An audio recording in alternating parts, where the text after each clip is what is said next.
नमस्कार। आप लोगों को बहुत ही सुंदर एक बेटी विवाह गीत सुनाने जा रही हूँ। आप लोग को कैसा लगे लाइक करिए, सब्सक्राइब करिए। हमारे चैनल सद्दामार गौरी लोकगीत को आप लोग सपोर्ट करिए। सच ही है कि एक बेटी जहाँ पैदा होती है एक दिन वही घर उसको छोड़ के जाना होता है।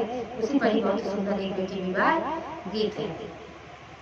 रोई रोई बेटी पूछे सुना मोरे बाबा, अरे कहीं सन रीतिया रिवाज रे रनवा, अरे कहीं सन रीतिया रिवाज रे रनवा।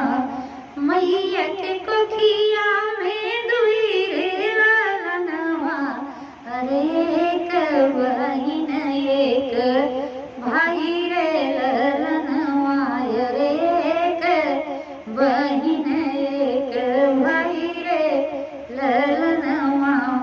भैया के भले बाबा बजरा बधैया, अरे बिटिया के भैले उदास रे ललनवा, अरे बिटिया के भैले उदास रे ललनवा।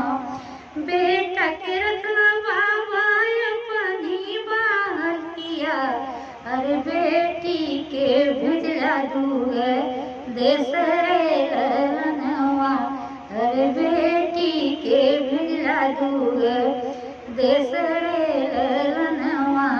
काहे के मोरे बाबा ऐसन दुई नीतिया, अरे काहे के ऐसन भेद भाव रे ललनवा, अरे काहे के ऐसन भेद भाव रे ललनवा।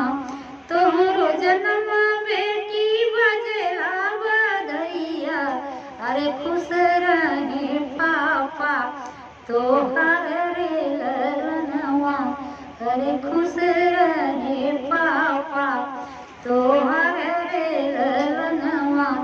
बेटी विवाह कई के जाली दूसरे देशवा, अरे यही गुरे बानी लाचार रे ललनवा, अरे यही गुरे बानी लाचार रे ललनवा।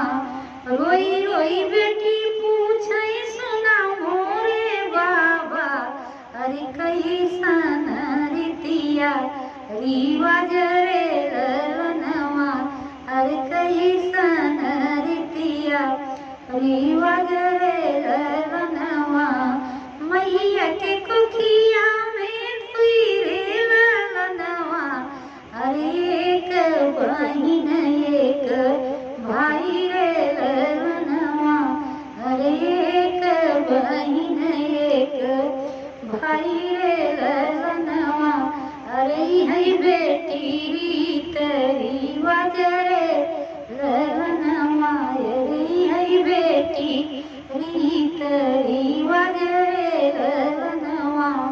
जय श्री कृष्णा। आप लोग को कैसा लगे कमेंट करके जरूर बताइए।